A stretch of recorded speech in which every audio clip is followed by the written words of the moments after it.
জিন জাতির আদি পিতার নাম তারান্নুস। জীবনে হায়াত পেয়েছিল ৬০,০০০ বছর। উপাধি ছিল আবুল জিন। জিনদের হায়াত লম্বা লম্বা হয়। আল্লাহর নবী একদিন মদিনার কোন এক পাহাড়ের পাশ দিয়ে নবী যাচ্ছেন খলিফাতুল মুসলিমিন ওমর রাদিয়াল্লাহু আনহুর সাথে। এমন সময় গম্ভীর ভাষায় একটা সালামের আওয়াজ আসলো। নবীজি বলেন, ওমর রে, মানুষের আওয়াজ না, এটা তো জিনদের আওয়াজ। সামনে এসে একটা জিন নবীর সামনে দাঁড়ায় গেল। খুবই বৃদ্ধ, একেবারে বুড়া।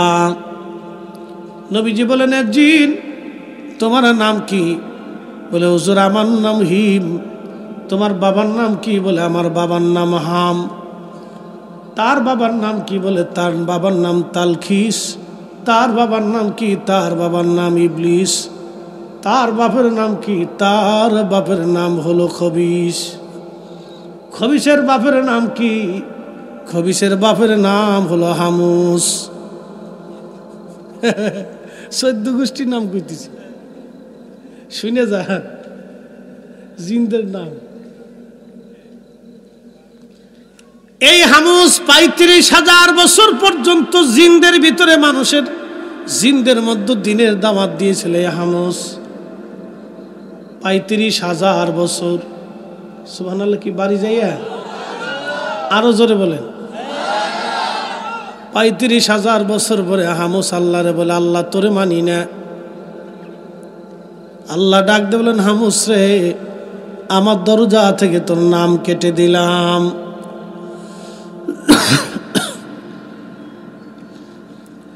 হামুসের নাম আল্লাহ কেটে দিলেন। হামুসের 2টা সন্তান ছিল, একটার নাম খবিস আর একটার নাম নীলবিস। নীলবিস ছিল মহিলা, খবিস ছিল বেটা। ওরা 2জন আপন ভাই বোন ছিল। আপন ভাই বোন রে এই হামুস বিয়ে পড়াই দিল। জিন জাতির মধ্যে আপন ভাই বোন 2জন বিয়ে করল। পৃথিবীর সবচেয়ে প্রথম অঘটন, এই অঘটন ঘটল। এই অঘটন ঘটল আপন ভাই বোন। এই আপন ভাই বোনের অকাম আর কুকামের জন্যে আল্লাহ পৃথিবীর মধ্যে জিন জাতির মধ্যে একটা জিন জাতি পাঠাইলেন। একটা সন্তান আল্লাহ দিলেন। এই সন্তানের নাম হলো ইবলিস। আল্লাহ বললেন, আমি মানুষের বংশ বিস্তার করছি। নসল কি থেকে? মিন সুলালাতিম মিন মাইম মাহিন। ওই যে মাটির তৈরি মানুষের নির্যাস, যেটাকে নুতফা বলা হয়, পানি, এক বিশেষ পানি। এর ভিতরে থাকে শুক্রাণু এবং ডিম্বাণু। খালি চোখে যেটা দেখা যায় না, দূরবীক্ষণ যন্ত্র দিয়ে যেটা দেখতে হয়, এটার নাম শুক্রাণু ডিম্বাণু। এই শুক্রাণু ডিম্বাণু থেকে আমি আল্লাহ মানুষ বানাইছি। এই জন্য কোরআনের এক আয়াতে, এই যে আমি তেলাওয়াত করেছিলাম, চলে আসছে এক আয়াত। আল্লাহ বলেন, কাইফা তাকফুরুনা বিল্লাহি ওয়া কুনতুম আমওয়াতা। তোমরা কি করে আল্লাহকে অস্বীকার করো অথচ তোমরা ছিলে মৃত, তোমাদের কোনো অস্তিত্ব সৃষ্টির মধ্যে ছিল না। কথা সত্য না? আপনাদের সামনে যিনি ওয়াজ করতেছেন ফরিদি সাহেব, এই 50 বছর আগে ফরিদি সাহেবের অস্তিত্ব পৃথিবীতে ছিল না। কথা ঠিক কিনা? আমার অস্তিত্ব পৃথিবীতে, আপনাদের অনেকেরই অস্তিত্ব পৃথিবীতে। 100 বছর আগে অস্তিত্ব পৃথিবীতে। এখানে কেউ আছে কিনা 100 বছরের বয়সে? আছে কেউ? নাই। তাহলে মানে 100 বছর আগেও ছিল না। আবার 100 বছর পরে আমাদের অস্তিত্ব পৃথিবীতে থাকবে না। এই জন্য আল্লাহ বলতেছেন, কাইফা তাকফুরুনা বিল্লাহ, তোমরা কি করে আল্লাহর সাথে নাফরমানি করো, কুফরি করো, অস্বীকার করো আল্লাহকে, আল্লাহর আইনকে, আল্লাহর বিধানকে। তুমি কি করে অস্বীকার করতেছো? ওয়াকুনতুম আমওয়াতা, অথচ তুমি মৃত ছিলে, অস্তিত্বহীন ছিলে। ফাআহইয়াকুম, আমি তোমার জিন্দা করছি। একসাথে বলবেন আল্লাহু আকবার। এই জন্য বৈবাহিক পদ্ধতি এটা আমাদের যেন শরীয়ত সম্মত হয়, নবীর সুন্নত তরিকা অনুযায়ী হয়। যেইভাবে বিবাহ সাহাবে কেরামের হয়েছিল, আউলিয়া কেরামগণের হয়েছিল, তাবিঈন আইম্মায়ে মুজতাহিদিন, খুলাফায়ে রাশিদিন, আউলিয়া আতকিয়া, উলামা, ফুদালা, নুজাবা, অলি, কুতুব, গাউস, যারা যেইভাবে আল্লাহর নবীর তরিকা অনুযায়ী বিবাহ করেছিলেন, আমাদের বিবাহটা যেন এরকম সুন্দর পদ্ধতিতে হয়, তাহলে ওই বৈবাহিক পদ্ধতির মধ্যে বরকত আসবে। আল্লাহর কুরআন বলতেছে, ওয়া খালাকনাকুম মিন যাকারিন ওয়া উনসা,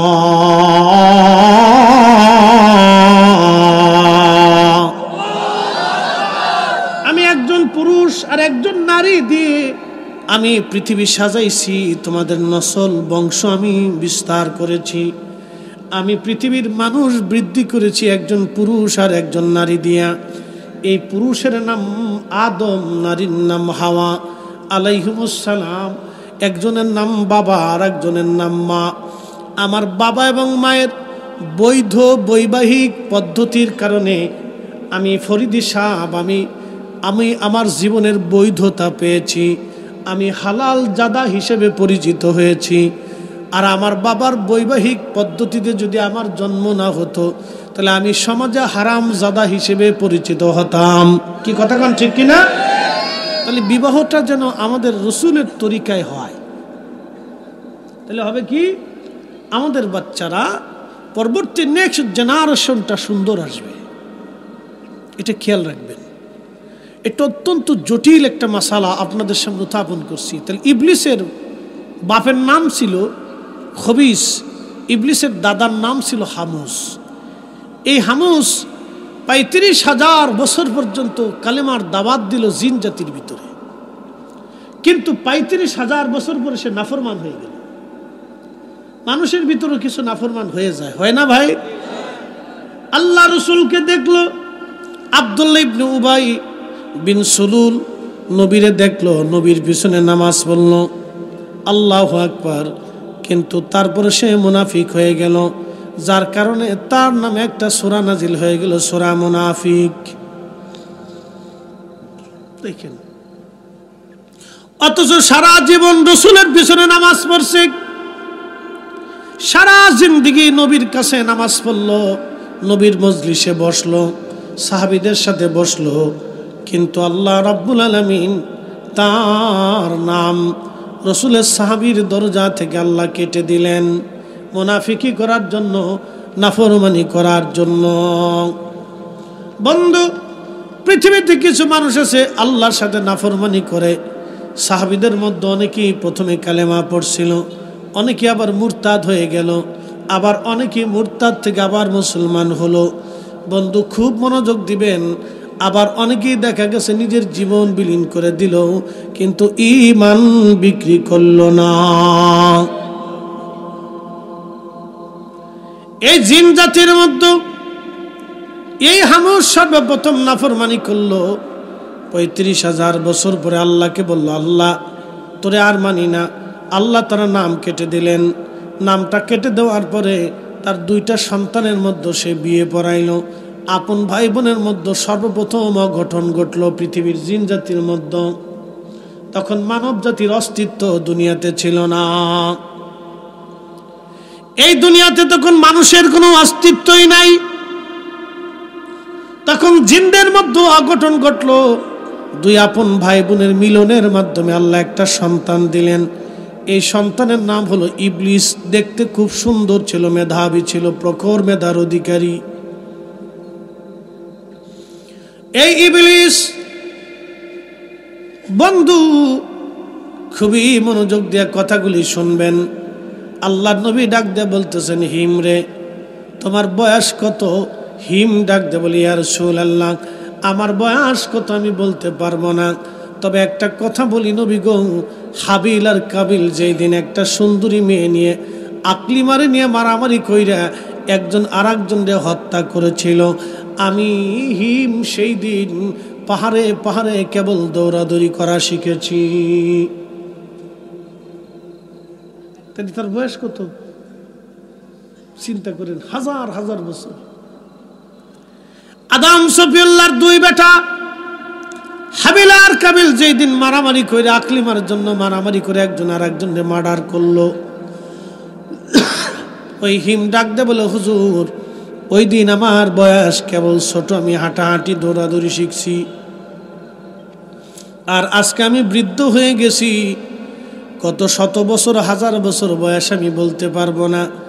আল্লাহর নবী বলেন, তুমি কি আমার সঙ্গে দুষ্টুমি করার জন্য আসছো?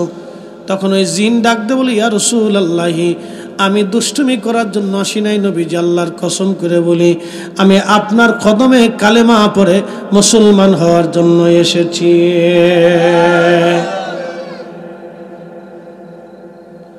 আল্লাহর নবী তার কালেমা পড়াইলেন, কয়েকটা সূরা নবীজি তার শিক্ষা দিয়ে দিলেন, আর বলে দিলেন, তুমি তোমার জাতির মধ্যে কালেমার দাওয়াত দাও, যদি সুযোগ হয় আমার কাছ থেকে বাকি মাসলা মাসাইল জেনে নিয়ে যাইও।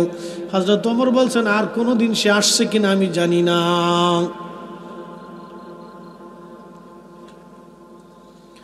এই জন্য আমাদের বৈবাহিক পদ্ধতিতে যেন হালাল পদ্ধতিতে হয়, আমরা যেন আমাদের সন্তানদেরকে নবীর তরিকা অনুযায়ী বিবাহ দিতে পারি। আল্লাহ তৌফিক দিক। সকলে দোয়া করে বলেন আমিন। এটা খেয়াল রাখবেন, এটা অত্যন্ত জটিল এবং সুন্দর একটা মাসালা। আমি জিন থেকে আপনাদেরকে বোঝাচ্ছি। তাহলে আমাদের নসল, আমরা পৃথিবীতে আসছি একটা বৈধ পদ্ধতিতে। কি বৈবাহিক পদ্ধতি? সর্বপ্রথমে আদম আলাইহিস সালাম এবং আম্মাজান হাওয়া আলাইহিস সালামের বিয়ে হয়েছিল জান্নাতে। তো জান্নাতে বিয়ে হবে, আদম নবী তো জীবনে কোনোদিন বিয়ে করেনি, তো বিয়ে করার জন্য পাত্রী আম্মাজান হাওয়া আলাইহিস সালামকে উপস্থিত করা হইল।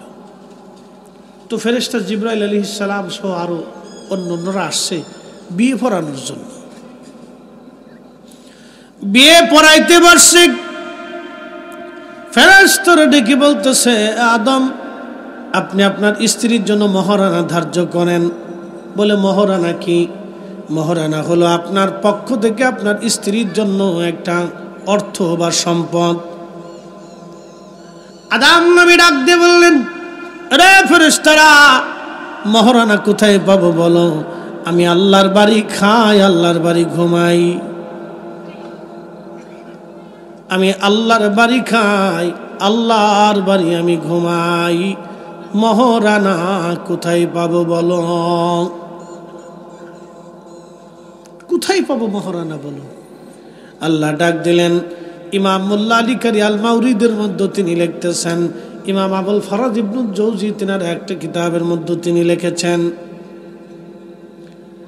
আল্লাহ ডাক দিয়ে বলতেছে, জিবরাইল আমার আদমকে তুমি বলো, আমার আদম জানা আমার আখিরি নবী রহমতের নবীর শানে 3 বার মতান্তরে 11 বার দুরূদ শরীফ পড়িয়া যেন হাওয়ারে মহারানা দিয়ে দেয়। এটাই মহারানা হয়ে যাবে, বিবাহ শুদ্ধ হবে। একবার জোরে বলা যাবে কি মারহাবা? চিন্তা করছেন দুরূদ কত আগে আইছে?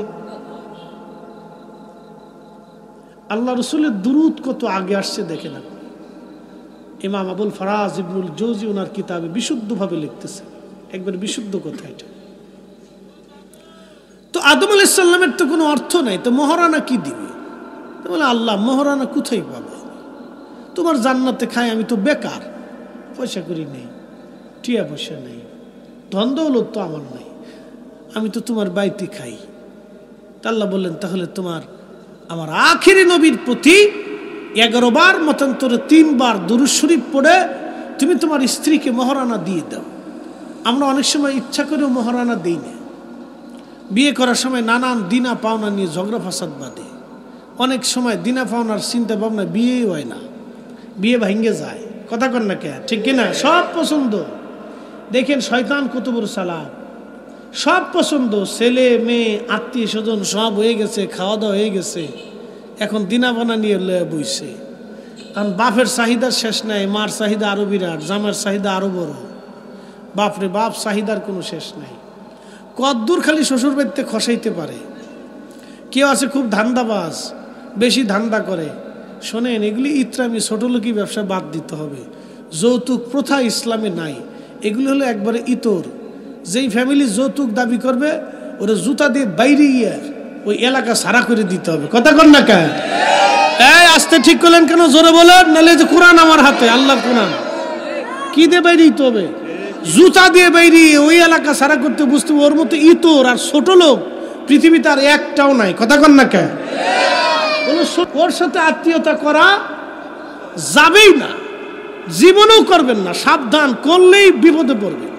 এগুলির সাথে কখনো আত্মীয়তা করবেন না। যারা এই কথা বলবে কোনো আত্মীয়তা নাই। কেউ যদি বলে যে বিয়ে সাহেব, এই আপনার মেয়েরে আপনি কি দিবেন সেটা আপনি জানেন, আপনার জামাইরে, আপনার জামাই আপনার পোলার মতো কি দিবেন না দিবেন সেটা আপনি জানেন, আর আপনার মেয়েটা আমার বৌমা হিসেবে আসবে, ওই আমি আমার মেয়েরে কি দেবো না দেবো সেটা আমি জানি। এই আপনার জামাইরে আপনার একটা পোলার মনে করে কি দিবেন দিবেন, আর আমার মেয়ে আসবে আমার ঘরে, আমার বৌমা আমার মেয়ের মতো, ওরে আমি কি দেবো না দেবো আমি আমার বৌমারে সাজায় নিয়ে আসবো। তাহলে কথা সুন্দর, কোনো ঝামেলা নাই। কথা ঠিক কিনা? সবাই মৌলিকভাবে সুন্দর মতো সমঝোতার মাধ্যমে একটা জিনিস সুন্দর হলে হয়। কিন্তু আরেকজনের ফার্স্টে ফিন মারবো। আমার দেশের কিছু বেডিরা ফান খায় আর খালি ফিন মারে। কি কথা কর না কে? খারাপ করতেছি আমি? বলে হুজুর আপনি এটাও জানেন। আমি এটা জানি না মানে দুনিয়ার সব জানি। আমরা হুজুররা জানি না এমন কোনো কাজ নাই। এই বেডিরা পান খায় আর খালি গ্রাম বেড়ে ঘুরে আর খালি খালি ফিন মারে। কব জরিনার মা, এ করিমের বা মা, পুলা বিয়ে করেছো, কি পাইছ, কি দিছে, একদম কাঠ দিছে, উরে খয়রাতির লোক আত্মীয়তা করছো, এই দিছে না ফিন মাইরা, এই বেডির মন নষ্ট করে দিছে। এগুলো শয়তান, এগুলো জুতা দিয়ে বাইরে এলাকা সারা করতে হবে। কথা কন না কে? এগুলো শয়তান বেডি। এই বেডিরা এক সংসারের ভিতর ভেজাল বাঁধায়, বহু ফ্যামিলি নষ্ট করছে এরা, বহু স্বামী স্ত্রীর তালাক পর্যন্ত এসে ঝগড়া ফাসাদ বাঁধাইয়া। কথা কন না কে? এগুলো শয়তান, দুষ্ট, অসুস্থ মস্তিষ্কের। এগুলো অসুস্থ ফ্যামিলি আর অসুস্থ ব্যক্তি। এরা সমাজের কীট, সার পোকা, উই পোকা, তেলা পোকার মতো। এগুলো মনে রাখবেন। তেলা পোকা যেরকম ক্ষতি করে, উই পোকা যেমন কাঠ খেয়ে ফেলায়, সার পোকা যেমন আপনারা ঘুমাইতে দেয় না, এরা হলো ওই সার পোকা। এই বেডিরা পান খেয়ে বেড়ায় আর খালি খুশাখুশি করে বেড়ায়, এগুলো সার পোকা। এই সার পোকা থেকে আমাদের সমাজ আল্লাহ মুক্ত রাখুক, সকলকে না আমিন। এগুলো কত নারীর সংসার নষ্ট করছে তার হিসাব নাই, আমি বলেও শেষ করতে পারবো না। কত নারীর সংসারের ভিতরে অশান্তি সৃষ্টি করছে তার হিসাব নাই। আইসা করিমের মা কিন্তু খুব ভালো, ছেলে বিয়ে করে আনছে, বৌমা আসছে, খুশি মনে চলতেছে, খাওয়া দাওয়া চলতেছে, রান্না বান্না চলতেছে, করিমের মার কোনো লোভ নাই। এর চিন্তা হলে আমার বৌমা আসছে, তারা নিজেরা করে নি, আমরা তো করতে করতে এখন কাজ করতে করতে বুড়ো হয়ে গেছি। এলে লোক ভালা, সাদা শীতে মনের মানুষ, কিন্তু ফান খাওয়া বেরিয়ে ইয়া এমন ফিন মারছে, এক ফিনে করিমের মার জান শেষ হয়ে গেছে। বুঝতে পারছেন? সংসারে অশান্তি বাধাই দিচ্ছে। এই জন্য এইগুলি আমাদেরকে দূরে থাকতে হবে। এরা অসুস্থ মস্তিষ্ক, এরা অসুস্থ। প্রিয় হাজিরিন, কষ্ট হইতেছে আপনাদের? তাহলে একসাথে বলেন তো আল্লাহু আকবার। এগুলি কেন আপনাদেরকে বলতেছি শোনেন, এগুলি প্রত্যেক সমাজে গ্রামে মহামারীর মতো অশান্তি বিশৃঙ্খলা লেগে রয়েছে। এটা প্রত্যেক ফ্যামিলির ভিতরে এই বিশৃঙ্খলা লাগতে লাগতে শেষ পর্যন্ত আদালত পর্যন্ত যায়, পুলিশ, মামলা, হামলা, জরিমানা, কত অশান্তি। এই অশান্তির শেষ নেই। প্রিয় বন্ধুগণ, লালমায়ের মুসলমান খুবই মনোযোগ দিয়ে শুনিয়া যান। এগুলি হচ্ছে সামাজিক ব্যাধি।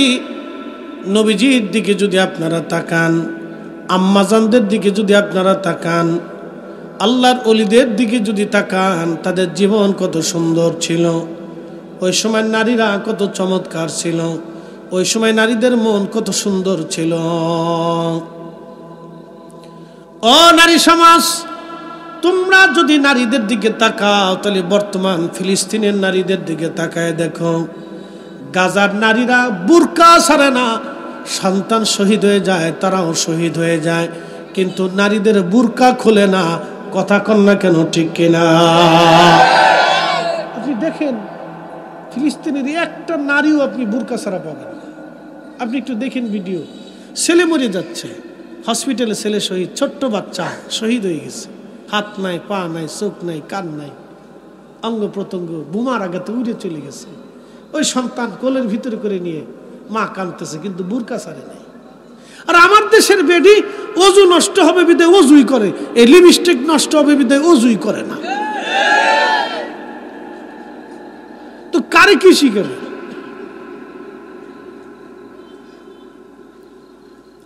ভাষায় প্রকাশ করার মতো এইগুলি সামাজিক ব্যাধি।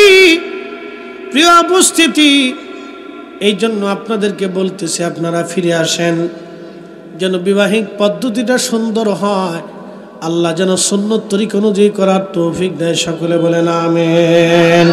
আল্লাহুম্মা সাল্লি আলা মাওলানা মুহাম্মদ।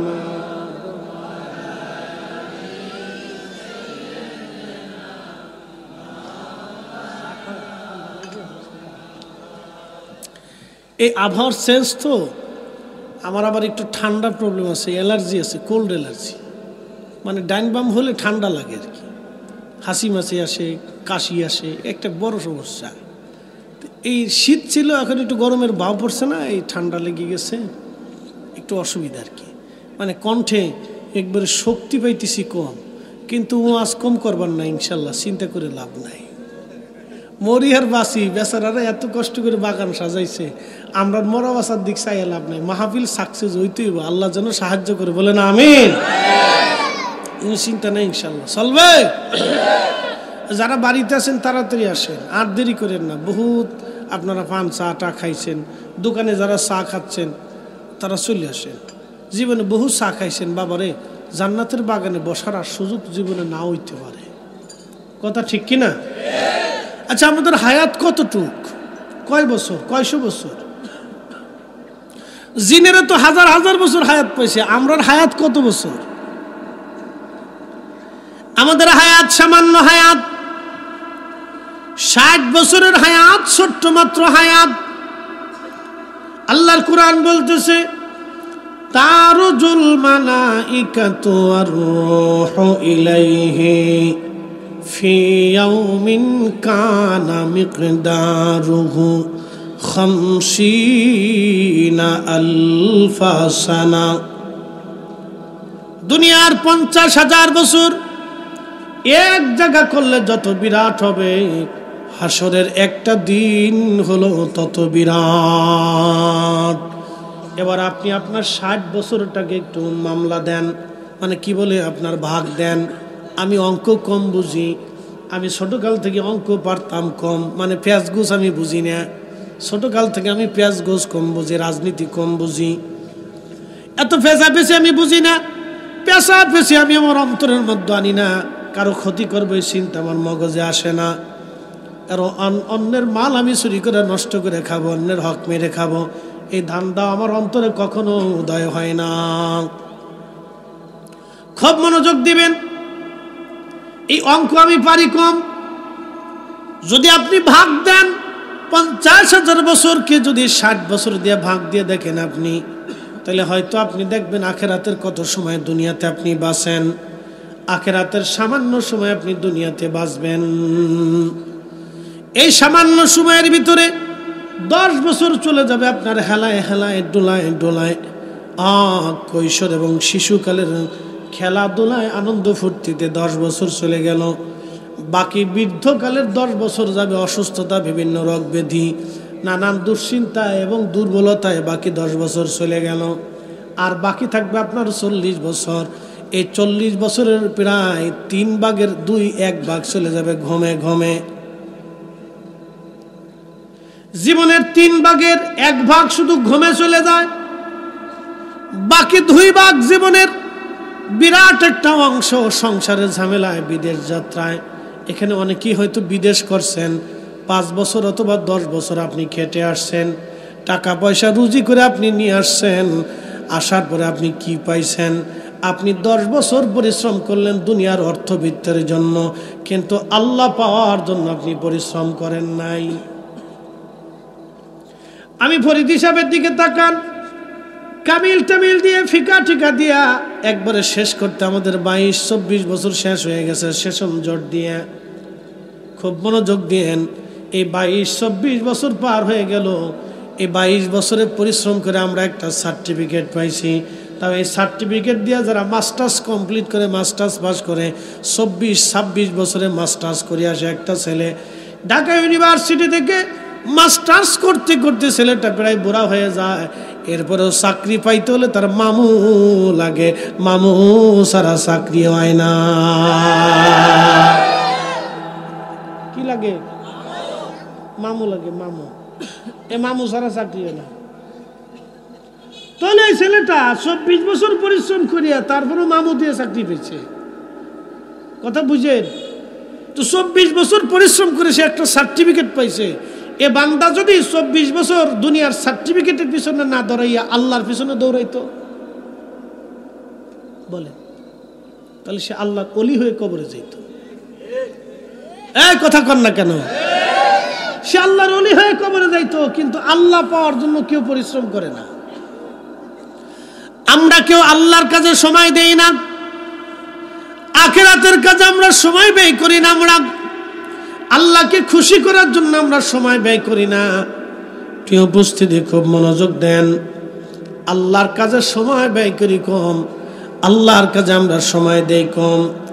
এই আল্লাহর বান্দা যদি আখিরাত পাওয়ার জন্য যদি বান্দা চেষ্টা করত, তাহলে অবশ্যই এ বান্দাটা আল্লাহর আখিরাত পেয়ে যাইত। তাহলে আমরা আখিরাতের জন্য সময় দেই কম। তাহলে দুনিয়ার সামান্য সময়, আখিরাতের সামান্য সময় আমরা দুনিয়ার মধ্যে বেঁচে থাকি। তারপরে দুনিয়ার পিছনে পিছনে আমরা দৌড়াচ্ছি। আমাদের দৌড়ায় দৌড়ায় জিন্দিগি পার হয়ে গেল। জিন্দেগি তোর যায় রে ফাঁকি দিয়া রে সোনার আদম, জিন্দেগি তোর যায় ফাঁকি দিয়া। ও আদম রে পাগ ধরিয়া গেছে দাড়ি, দন্তবাসে গুটা চারি, সমন জারি গিয়াছে করিয়ার সোনার আদম, জিন্দেগি তোর যায় ফাঁকি দিয়া। আল্লাহুম্মা সাল্লি আলা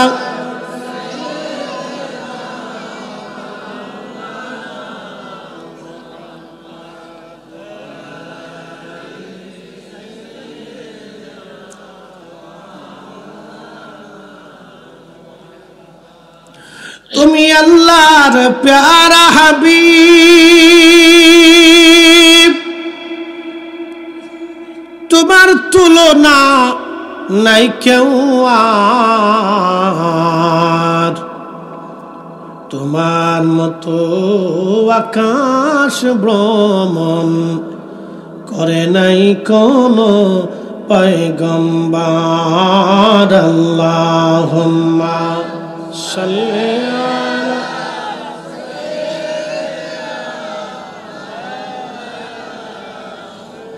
মুহাম্মদ ওয়া আলা আলি সাইয়্যিদিনা।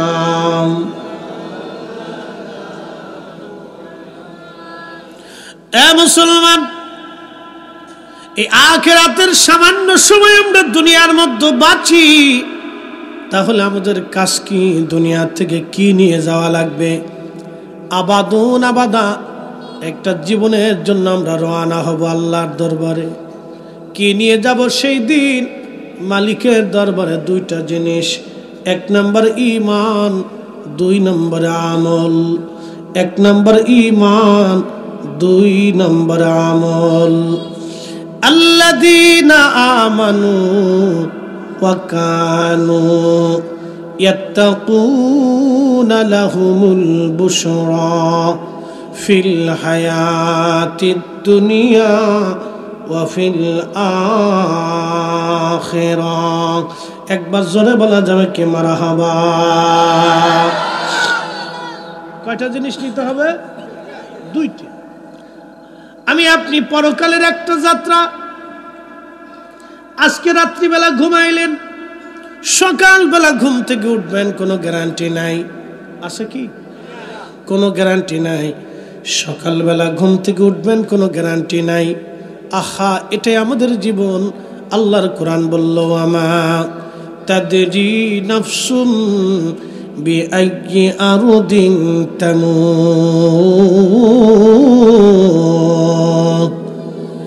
এ বান্দা, তুমি কোথায়, কোন হালতে তুমি মারা যাবা আল্লাহ ছাড়া কেউ জানে না।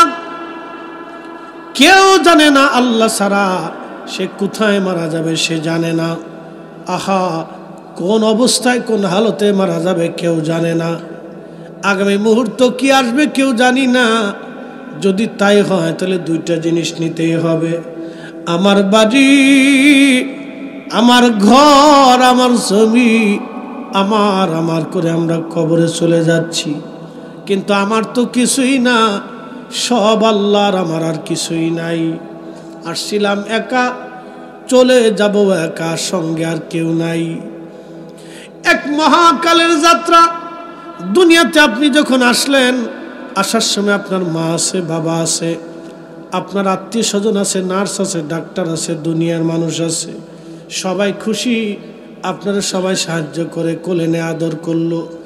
বড় হলেন, আপনার আল্লাহ শক্তি দিল, সামর্থ্য হলো, রুটি রুজি করে খান, জীবন আপনি চালান। আল্লাহু আকবার। বৃদ্ধ হয়ে গেলেন। শুধু তাই কি, আপনি এখন আবার আরেকজনের সাহায্য নেওয়া শুরু করলেন। আল্লাহ হাতে লাঠি পর্যন্ত ধরাই দিল। কবরের যাত্রা শুরু। একা, কেউ নাই। আহা, কাফনের কাপড় পরাই দিল আর একজন, গোসল করাইল অন্যজনে, কবর খুঁজলো অন্যজনে, বিদায় জানায় সব চলে আসলো। কেউ আর আপন আমার আপনার নাই। ওই মহাকাল কতদিন? আল্লাহর কোরআন বলতেছে, শোনো, খালিদিনা ফিহা আবাদা।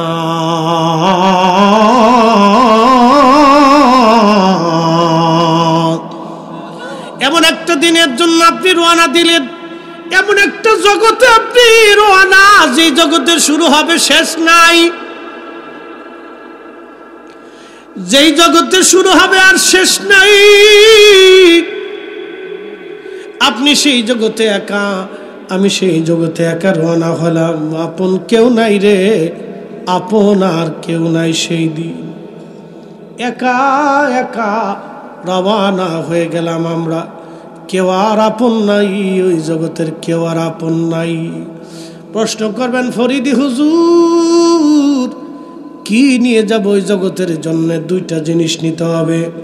আল্লাহ বলেন, ইন্নাল্লাযীনা আমানু ওয়া আমিলুস সলিহাতি উলাইকা হুম খায়রুল বারিয়া। এক নম্বর ঈমান, দুই নম্বর আমল। এক নম্বর ঈমান, দুই নম্বর আমল। এই ঈমানের জন্যে সাহাবীদের পিঠের চামড়া চলে গেল। আপনারা আমাকে বিষয় দিয়েছেন সাহাবীদের মহাব্বত, রসুলের ভালোবাসা। বলে দিয়ে যায়, সাহাবীদের মধ্যে অনেক সাহাবী নবীর কদমে কালেমা পড়লেন। ইসলাম আজকে যত সহজ, ওই দিনই এত সহজ ছিল না, কত কঠিন। একজন কালেমা পড়লেন, সাহাবীর নাম হযরতে খাব্বাব রাদিয়াল্লাহু আনহু। আহা, হযরত ওমর রাদিয়াল্লাহু আনহুর সামনে একদিন গায়ের চাদর সরিয়ে ফেললেন। গায়ের মধ্যে বড় বড় গর্ত হয়ে গেছে, গোশত জায়গায় জায়গায় নাই, সাদা সাদা ফেতফেতা হয়ে গেছে। হযরত ওমর ডাক দিয়ে বলেন, খাব্বাব রে, তোমার কি কোনোদিন বসন্ত হয়েছিল? তোমার পিঠের মধ্যে এরকম বড় বড় গর্ত কেন? সাদা সাদা হয়ে গেছে কেন রে খাব্বাব? চোখের পানি দিয়ে খাব্বাব ডাক দিয়ে বলেন, ইয়া রাসূলুল্লাহ, ইয়া আমিরাল মুমিনিন, আমার কোনোদিন বসন্ত হয় নাই, তাহলে পিঠের মধ্যে জায়গায় জায়গায় গোশত নাই, কারণ কি? সাদা সাদা হয়ে গেছে, কারণ কি? হযরতে খাব্বাব ডেকে বলল, আমিরুল মুমিনিন, আমিরুল মুমিনিন, আপনি শুনে নেন। কালেমার জন্য আমার জীবন চলে গেছে এইভাবে। হুজুর, আমি যেই দিন কালেমা পড়লাম, আমি ছিলাম কামার, লোহা দিয়ে আমি অস্ত্রপাতি বানাইতাম। কয়লাগুলি আগুন দিয়ে গরম করলাম, কাফেররা এসে আমারে ধরে হাত পাগুলি চরমভাবে বেঁধে ফেললো। আমিরুল মুমিনিন শুধু কালেমা পড়ার অপরাধে ওরা ওই আগুনের কয়লাগুলি মাটির মধ্যে বিছাইয়া আমারে চিৎ করে শুয়াইয়া, আমিরুল মুমিনিন ওরা 10-12 জনে পাথর চাপা দিয়ে বুকের মধ্যে চাপ দিয়ে ধরে রাখতো। প্রচন্ড গরমে আগুনের কয়লাগুলি আমার চামড়ারে পোড়াইয়া পোড়াইয়া আমার চামড়ার ভিতর থেকে রক্ত আর চর্বিগুলি পড়ে পড়ে কয়লা নিভে যাইত। আমি ছটফট করতে থাকতাম হুজুর। এরপরে ওরা আমার ছাড়তো না। আমিরুল মুমিনিন, কোনদিন আমার বসন্ত হয় নাই। এটা ছিল কালেমার বদলা। কালেমার জন্য আমার পিঠের গোশত চলে গেছে হুজুর। আমার দেহ থেকে, কলিজা থেকে ওরা ঈমান নিতে পারে নাই। পিঠের চামড়া চলে গেছে, কলিজা থেকে ওরা ঈমান নিতে পারে না। আমিরুল মুমিনিন ওরা আবার ওই কয়লাগুলি গরম করলো, আবার কয়লাগুলি গরম করিয়া আবার উত্তপ্ত করলো, আগুন বানাইলো, আঙ্গার বানাইলো। ওই কয়লার আঙ্গারগুলি মাটির মধ্যে বিছাইয়া ওই ঘা অবস্থায় ওরা আবার আমার চিৎ করে শুয়াইয়া আমার বুকের মধ্যে পাথর চাপা দিয়ে চেপে ধরে রাখতো। হুজুর, এইবার গোশতগুলি পুড়ে পুড়ে চর্বি গলে গলে কয়লা নিভে যাইতো। আমি চিৎকার করতাম, ছটফট করতাম, ওরা আমারে ছাড়তো না। হুজুর, ওই অবস্থার কারণে আমার পিঠের গোশতগুলি উঠে চলে গেছে। আমার পিঠের মধ্যে আজ গোশত নাই। জায়গায় জায়গায় গোশতগুলি চলে গেছে, চামড়াগুলি চলে গেছে। আমিরুল মুমিনিন, এইগুলি কালেমার বদলা। কালেমার জন্য ওরা আমার পিঠের চামড়া নিয়ে গেল, কিন্তু হুজুর আমি আমার ঈমান কলিজা থেকে নিতে পারে নাই। চিৎকার মেরে জোরে বলেন আল্লাহু আকবার। লালমার মুসলমান, আজকে আমরা আজান দিলে কেউ আমাদেরকে নিভাই না, আমন্দ বলে না। মসজিদে নামাজে দাঁড়াইলে কেউ নিষেধ করে না, মসজিদ বানাইলেও নিষেধ হয় না। আহা, মাদ্রাসা বানাইলেন, কেউ নিষেধ হয় না। সবাই টাকা পয়সা দিল, সাহায্য করলো। কিন্তু ওই দিন কালেমা পড়ার কারণে তাদের পিঠের চামড়াগুলি চলে গেল। আরেকজন সাহাবী ছিলেন বেলাল। বলছেন, হুজুর, বেলালের ওয়াজ আমারে শোনাইবেন। হযরত বেলালের জীবনী কি করে শোনাবো বলেন। একজন সাহাবী নিজের জীবনের সব উজাড় করে দিয়ে নবীরে ভালোবেসে গেল। সাহাবীর নাম হযরতে বেলাল। বেলালরে এত পরিমাণে নির্যাতন বেলালকে করা হয়েছিল, বেলালের মতো এত অধিক সময় নির্যাতনের শিকার কেউ হয় নাই। হযরত বেলালের মতো এত মার কারো নসিবে জুটে নাই। কালেমার কারণে বেলালকে এমন ভাবে মারা হতো, দিনের পর দিন, মাসের পর মাস, রাতের পর রাত। কত রজনী বেলালের শরীরের যন্ত্রণায় ঘুমাইতে পারে নাই। কতদিন ক্ষুধায় থেকে থেকে বেলাল এ জীবন পার করে দিয়েছে। ক্ষুধায় থেকে কতদিন ক্ষুধায় থেকে জীবন পার করে দিয়েছে বেলাল। হাজিরিন, এইভাবে জীবন পার হয়ে গেল ক্ষুধায় ক্ষুধায়, মারি মারি গলার মধ্যে রশি বেঁধে বেলালকে নিয়ে যাওয়া হতো মরুতে। মরুর মধ্যে শোয়াইয়া বুকের মধ্যে পাথর চাপা দিয়ে রেখে আসা হতো। কোন রকম দম আসতো যাইতো, আর শুধু আহাদ আহাদ বলে বেলাল কাঁদতো।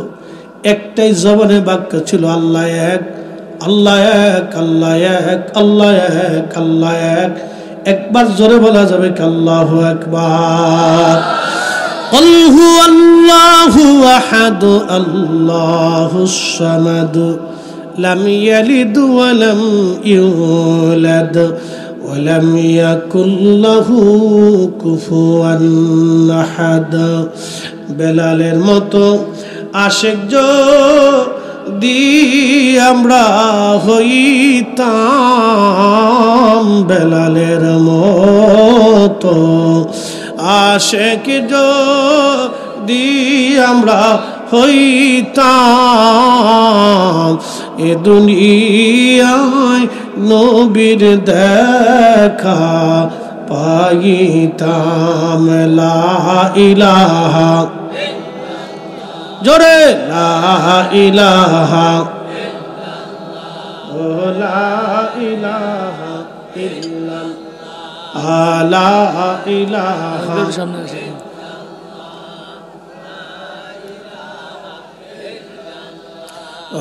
লা ইলাহা, লা ইলাহা ইল্লাল্লাহ মুহাম্মাদুর রাসূলুল্লাহ সাল্লাল্লাহু আলাইহি ওয়াসাল্লাম। একবার চিৎকার মেরে জোরে বলেন আল্লাহু আকবার। নারে তাকবীর। নবীর উম্মত লালমাইবাসী, কথাগুলি শুনে যান বাবাজি, কথাগুলি ভালো করে শুনে যাবেন। আল্লাহ নবীর সাহাবী জীবনের সব উজাড় করে দিয়ে আল্লাহর কালেমার জন্য কষ্ট করে গেলেন। একজন কৃতদাস, নিগ্রো, বংশীয় না, চেহারাও নাই, অর্থবিত্ত কিছুই নাই।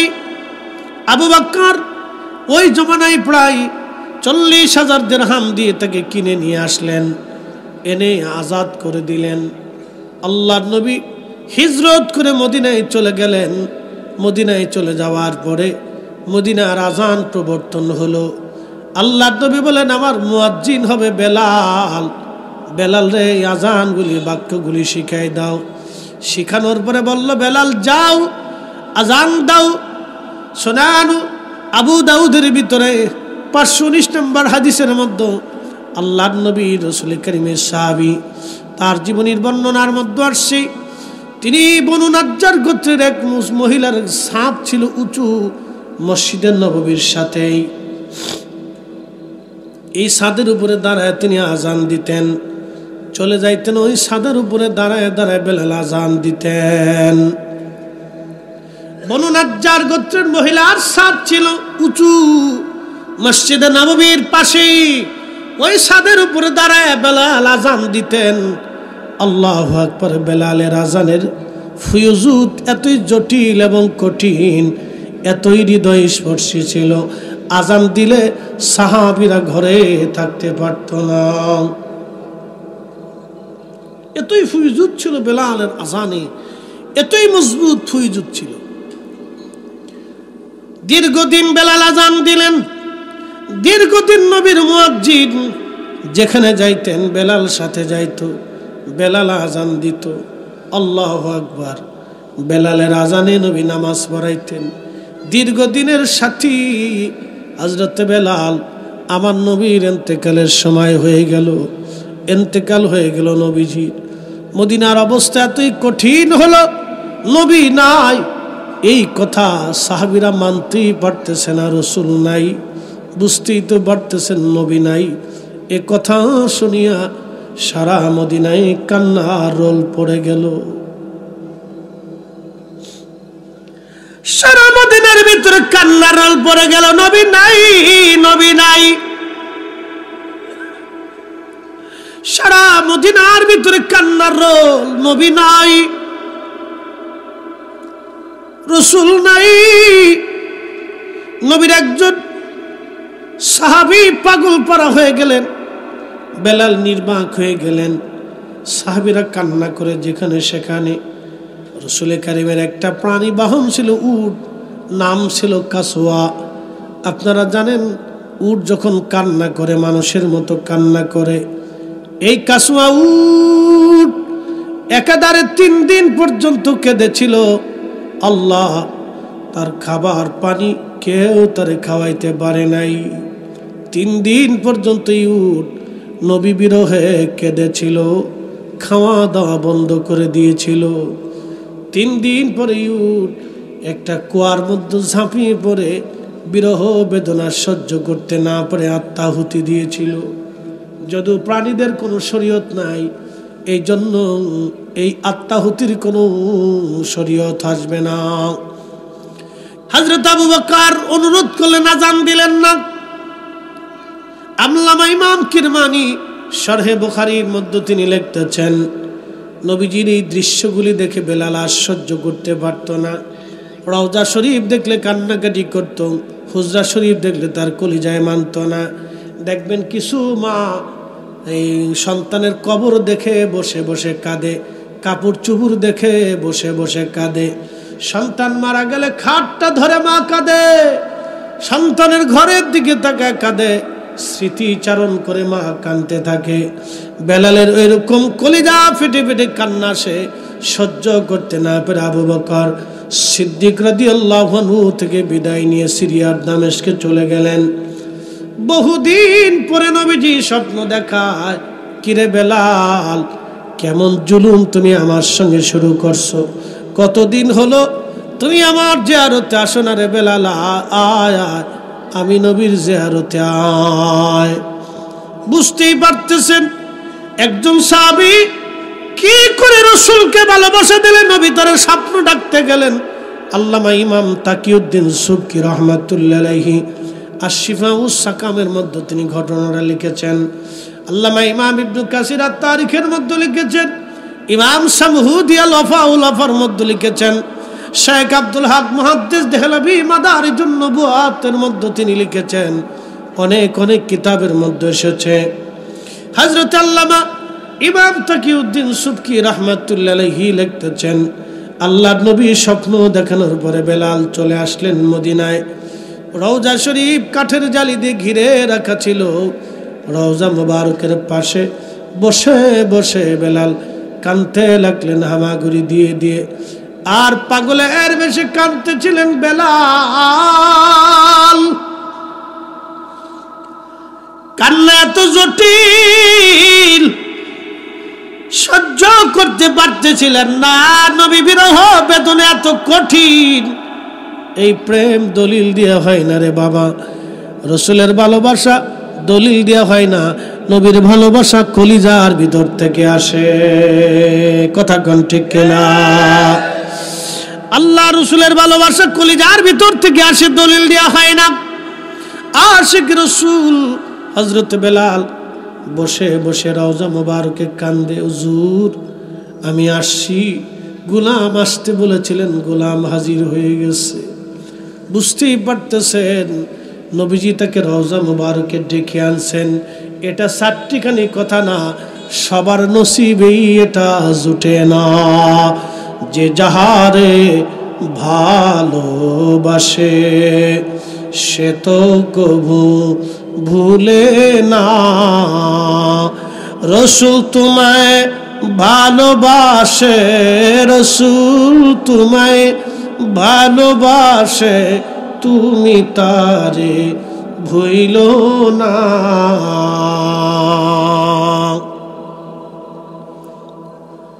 নতুন মুয়াজ্জিন আসছে আযান দেওয়ার জন্য, এসে দেখে নবীর মুয়াজ্জিন উপস্থিত, কান্নাকাটি চলতেছে। সংবাদ ছড়িয়ে গেল, নতুন মুয়াজ্জিন ডেকে বললেন, সাহাবীরা নবীর মুয়াজ্জিন আসছে। মসজিদে নববী সাহাবী দিয়ে ভরিয়া গেল। সব সাহাবী একই কথা, বেলাল আজকের আজানটা তুমি দাও বেলাল রে, কতদিন হলো তুমি আজান দাও না। বেলাল বলেন, আমি হলফ করছি, নিয়ত করছি নবীর ইন্তেকালের পরে আর আজান দিব না আমি। উনি আর আজান দেন নাই কখনো। ওই একটা আজান দেওয়ার জন্য সাহাবীরা অনুরোধ করতে লাগলেন। বেলাল বলে, না আমি কোনোদিন আজান দেই নাই, নবীর ইন্তেকালের পরে আর দেব না। আমি কারে আজান শোনাবো? বেলালের একই চিন্তা, তার কলিজায় ব্যথা। আমি আজান দিলে নবী আসতো, নামাজ পড়াইতো, নবীর সামনে আমি আজান দিতাম। আহা, নবীর আশিক কাঁদতে লাগলেন। সাহাবীরা বলল আমাদের কথাই বেলাল আজান দিবে না, যাইয়া দেখো হাসান আর হুসাইন আসেনি।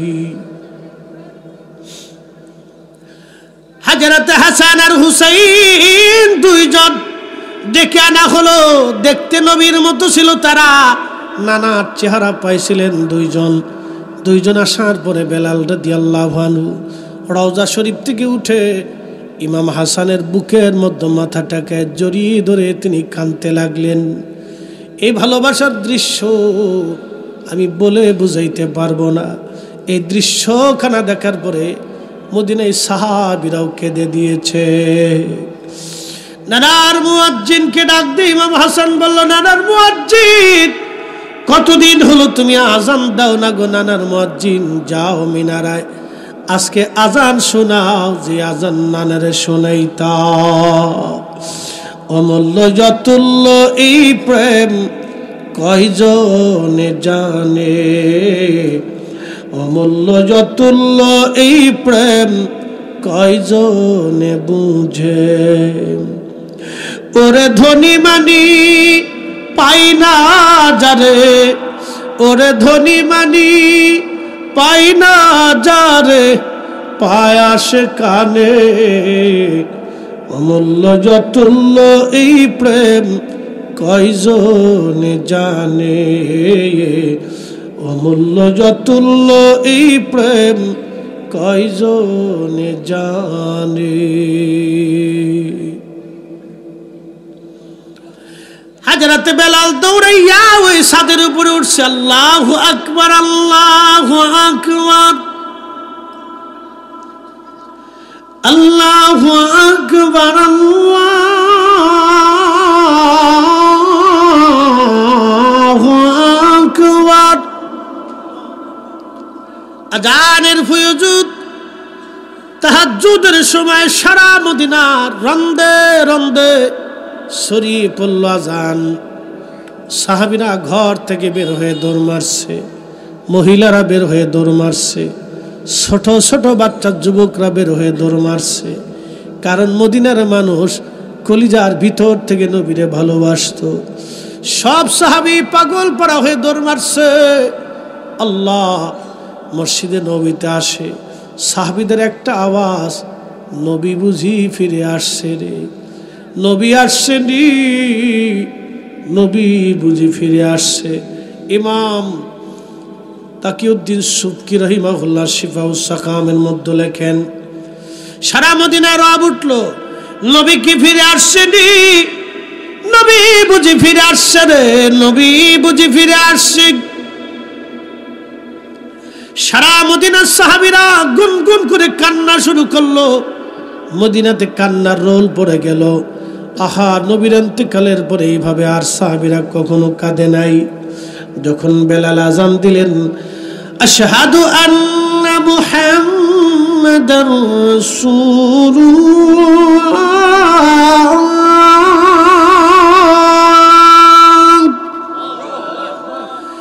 সারা মদিনার মাটিগুলি থর থর থর থর করে কেঁপে উঠছে। চিৎকার মেরে জোরে বলেন আল্লাহু আকবার। অমূল্য যতুল্য এই প্রেম কয়জনে জানে, অমূল্য যতুল্য এই প্রেম কয়জনে বুঝে। ওরে ধনী মানি পাই না তারে, ওরে ধনী মানি পাই না যারে, পায় আসে কানে। অমূল্য যতুল্য এই প্রেম কয়জনে বুঝে। বুঝতে পারতেছেন মদিনার মাটি কেঁপে উঠছে। রসুলের ইশকে বেলালের আজানে মাটি পর্যন্ত স্থির থাকতে পারে নাই। পৃথিবী বিখ্যাত ইমামরা লিখতেছেন মাটি পর্যন্ত কেঁপে উঠছে। একসাথে বলবেন কি আল্লাহু আকবার। যদি মাটি স্থির থাকতে না পারে, জমিন স্থির থাকতে পারে নাই, তাহলে সাহাবীদের কলিজা কি করে স্থির হবে বলেন? বেলাল অজ্ঞান হয়ে পড়ে গেলেন, আর আজান দিতে পারেন নাই। বেলাল অজ্ঞান হয়ে পড়ে গেলেন, আর আজান দিতে পারেন নাই তিনি। বুঝতেই পারতেছেন সেই দিনের হালত কত কঠিন প্রেম ছিল। সারা মদিনাতে কান্নার রোল। আহা, এত কঠিন অবস্থা, এমন মায়াবী অবস্থা, এমন প্রেম, এমন রসুল ভালোবাসা কেউ কোনোদিন আর দেখে নাই। আর কোনোদিন মদিনায় এ হালত আর হবে না। কারো আজানে জমিন কাঁপবে না, কারো আজানে মদিনার মানুষ এইভাবে আর কাঁদবে না। উপস্থিতি এই প্রেম দলিল দেওয়া হয় না। রসুলের ভালোবাসা দলিল দিয়ে আদায় করা যায় না, বাজান এটা অন্তর থেকে আসে। যার অন্তরে রসুলের মোহাব্বত আছে তার অন্তরটাই জিন্দা অন্তর। কথা বলেন ঠিক কিনা? যার অন্তর থেকে ইশকে রসুল চলে গেছে অন্তর মরে গেছে, অন্তর মরা। ইশকে রসুল যার অন্তরে নাই অন্তর মরা। ইশকে রসুল যে অন্তরে, অন্তরগুলি জিন্দা জিন্দা জিন্দা জিন্দা জিন্দা। বাবা, অর্থবিত্ত এইগুলি দিয়ে রসুল পাওয়া যায় না। যদি সৌন্দর্য আর অর্থবিত্ত দিয়ে নবী পাওয়া যাইতো তাহলে আবু জেহেল পেয়ে যাইতো, বেলাল পাইতো না। বেলাল নবী পেয়েছে, আল্লাহ পাইছে ইশক দিয়ে, ভালোবাসা দিয়া, কলিজা দিয়া, চেহারা দিয়ে না। আল্লাহর দরবারে চেহারার কোনো মূল্য নাই, আল্লাহর দরবারে সম্পদের কোনো মূল্য নাই। আল্লাহর দরবারে কৃতিত্ব, জনপ্রিয়তা আর বিরাট বড় এলেম, বিরাট বড় জ্ঞান, অনেক সার্টিফিকেট, অনেক সম্পদ, অনেক বড় ক্ষমতা, এইগুলি আল্লাহর দরবারে 4 পয়সা মূল্য নাই। আল্লাহর দরবারে তাহাই মূল্য হবে, ইন্না আকরামাকুম ইনদাল্লাহি আতকাকুম। আল্লাহর দরবারে তারই দাম হবে যার অন্তরে আল্লাহর ভয় বেশি। যার অন্তরে আল্লাহর ভয় বেশি তারই দাম আল্লাহর দরবারে বেশি। কথা বলেন ঠিক না বেঠে?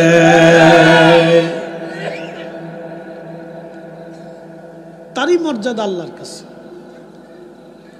তার মর্যাদা আল্লাহর কাছে, অন্যথায় হবে না। পৃথিবী বিখ্যাত একজন ফকি ছিলেন, তার নাম আব্দুল্লাহ ইবনে মুবারক।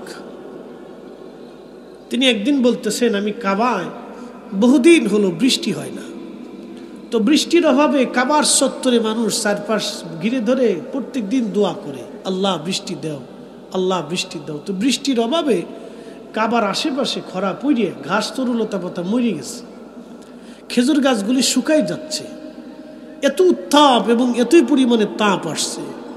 তো সহ্য করতে না পারে সব কাবাবাসী, হেরেমবাসী, মক্কাবাসী সবাই কাবা ঘর ধরে শুধু কান্নাকাটি করে, কিন্তু দোয়া কবুল হয় না। ইমাম আবুল ফারাজ ইবনুল জৌজি তিনি ওনার একটা কিতাবের ভিতরে তিনি ঘটনাটা লিখতেছেন। তা আব্দুল্লাহ ইবনে মুবারক বলতেছেন, আমি একদিন হাতিমে কাবা থেকে দূরে এক জায়গা চুপচাপ বসে আছি, দেখি কাবাবাসী আজকে কি করে। তো সমস্ত কাবার মক্কার আহলুল মক্কা যারা ছিল তারা সব উপস্থিত হইয়া হেরেমের চারিপাশে, হাতিমে কাবার চারিপাশে ঘিরে ধরে দাঁড়াইয়া তারা আল্লাহর দরবারে কান্নাকাটি করতেছে, কিন্তু বৃষ্টি হয় না।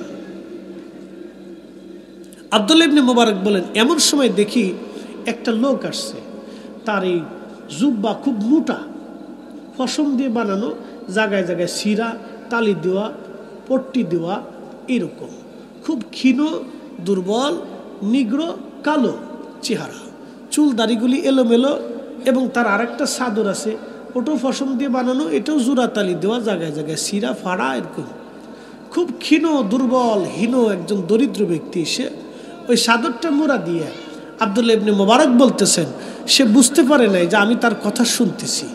সে আমার থেকে একটু দূরে বসে হাতটা বাড়াইয়া কাঁদতেছে আর বলতেছে, আল্লাহ, ও আল্লাহ, পাপের কারণে তুমি বৃষ্টি দিচ্ছ না আমি জানি, আল্লাহ তোমার এই গোলাম এতদিন আসে নাই, আজকে তোমার এই গোলাম তোমার হেরেমের পাশে এসে হাত তুলছে, আল্লাহ আজকে তুমি যদি বৃষ্টি না দাও তোমার এই গোলাম কাবা থেকে আজকে যাবে না।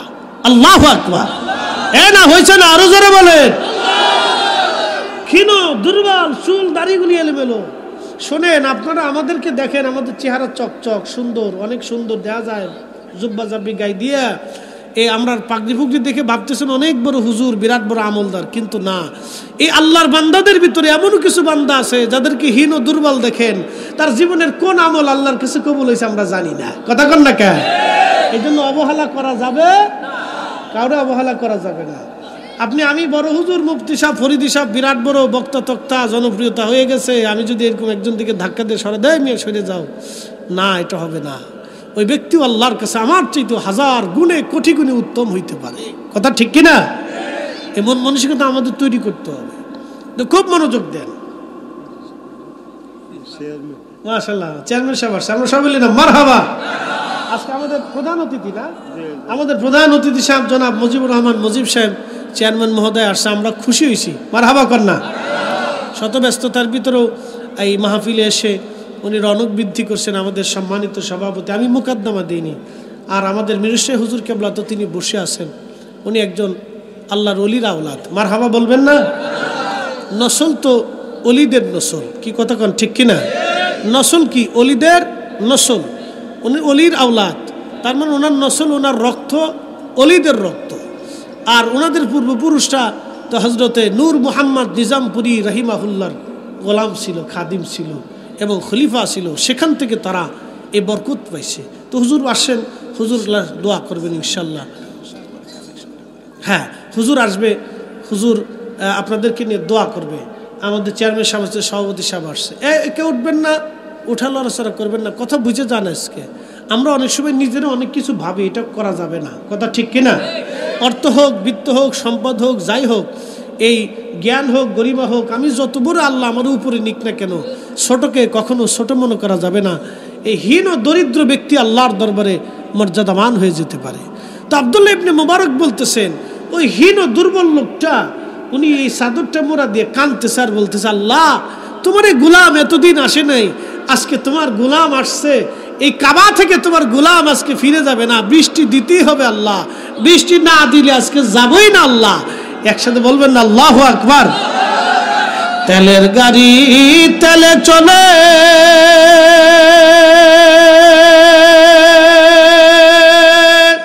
হাওয়ার গাড়ি হাওয়ায় উড়ে, বিনা তেলে চালায় গাড়ি নবী সুলাইমান।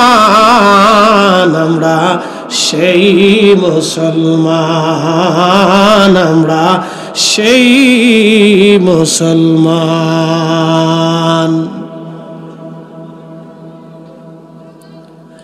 আব্দুল্লাহ ইবনে মুবারক বলেন, আমি দেখি একবার ওনার হাতের দিকে তাকাই, আবার আসমানের দিকে তাকাই, দেখলাম দোয়া করতেছে আর কাঁদতেছে আর বলতেছে, আল্লাহ বৃষ্টি না দিলে আজকে যাবই না, বৃষ্টি এক্ষুনি দাও আল্লাহ, দেরি করো না আল্লাহ, এখনই পাঠাও। আব্দুল্লাহ ইবনে মুবারক বিশ্ববিখ্যাত ফকি, এমন কোন ফিকের কিতাব নাই যে ওনার নাম না আছে, এত বড় আলেম। তিনি বলতেছেন, আমি দেখলাম আল্লাহর আকাশে মেঘ জমে গেল আর অঝোর দ্বারা বৃষ্টি নামা শুরু হয়ে গেল। হ্যাঁ, চিৎকার মেরে বলেন আল্লাহু আকবার। চেহারা দেখে কি আল্লাহ বিচার করে? অর্থ দেখে বিচার করে? এলেম দেখে বিচার করে? ক্ষমতা দেখে বিচার করে? আল্লাহ বিচার করে কালবে আল্লাহর গোলামি আছে কিনা, আল্লাহর ভয় আছে কিনা।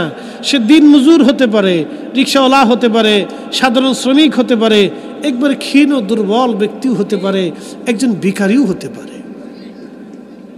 তবে একটা ভিখারিও আল্লাহর কাছে পছন্দের ব্যক্তি হতে পারে। সে ভিক্ষা করতে আসছে, সে তো অসহায় অবস্থায় আসছে, সে চুরি করে নাই, সে আপনার কাছে হাত পাচ্ছে হালাল রুটির জন্য। অতএব তাকে ছোট করে দেখার সুযোগ নেই, তো ছোট করে দেখবেন না। সে ভিখারি আপনার কাছে আসছে, নিরুপায় হয়ে বিপদে পড়ে আসছে। বিশেষ করে বৃদ্ধা ভিক্ষুক যারা আছে, এদেরকে কখনো মাহরুম করবেন না। এরা বিপদে পড়ে আসে, ক্ষীণ, এরা দুর্বল, অসহায়, একেবারেই অসহায় তারা, এবং ক্ষীণ, খুব দুর্বল। ধমক দিবেন না কখনো। আল্লাহ বলছেন, হাবিব আপনি তো কখনো ভিক্ষুকরে ধমক দিবেনই না, আপনার উম্মতকে শিখায়েন তারা যেন কোনো সায়েলকে, কোনো ভিক্ষুকরে যেন ধমক না দেয়, কোনো সায়েলকে যেন ধমক না দেয়। অনেকে দেখা যায় এই ত্রাণ দান দেওয়ার সময় অনেকের ধাক্কা দেয়, ধমক দেয়, এটা ঠিক না, অন্যায়। আল্লাহ কোরআন নিষেধ করছে, হাবিব আপনি তো ধমক দিবেনই না, আপনার উম্মতকে শিখায়েন যে তারা যেন সায়েলকে, ভিক্ষুককে যেন কখনোই ধমক না দেয়। বৃদ্ধা যারা ভিক্ষুক আসে কখনোই ধমক দিবেন না, কখনোই তাদেরকে ধাক্কা দিবেন না, বাজে কথা বলবেন না, মনে কষ্ট দিবেন না। কিছু না পারলেও আদবের সাথে ক্ষমা চেয়ে নেবেন। আর যদি কিছু দিতে পারেন তো কিছু না কিছু দিয়ে তাকে সন্তুষ্ট করবেন, বিদায় করবেন। বাবাজি তারা অত্যন্ত দুর্বল, ক্ষীণ অবস্থায় আপনার কাছে হাত পাতে। সে চুরি করতে আসেনি, সে আপনার কাছ থেকে 2টা পয়সা নিয়ে হালালভাবে খাইতে আসছে। বুঝতে পারছেন? এই জন্য তাকে ছোট করে দেখবেন না। তার জীবনের কোনো ইবাদত আল্লাহর কাছে কবুল হতে পারে কি আল্লাহর কাছে সম্মানিত আমরা বলতে পারবো না। এই জন্য ক্ষীণ দেখলে আপনি ভাববেন যে সে একবারে কিছুই না সমাজের, তা কিন্তু না। এটা এগুলি আপনারা কখনোই এই মন মানসিকতা আনবেন না। সে আল্লাহর কাছে সম্মানিত হতে পারে, আল্লাহর কাছে ইজ্জত ওয়ালা হতে পারে, সে সম্মানিত হতে পারে। আপনারা দেখতেছেন আমরা অনেক বড় বক্তা, অনেক বড় আলেম, এই সেই আপনাদের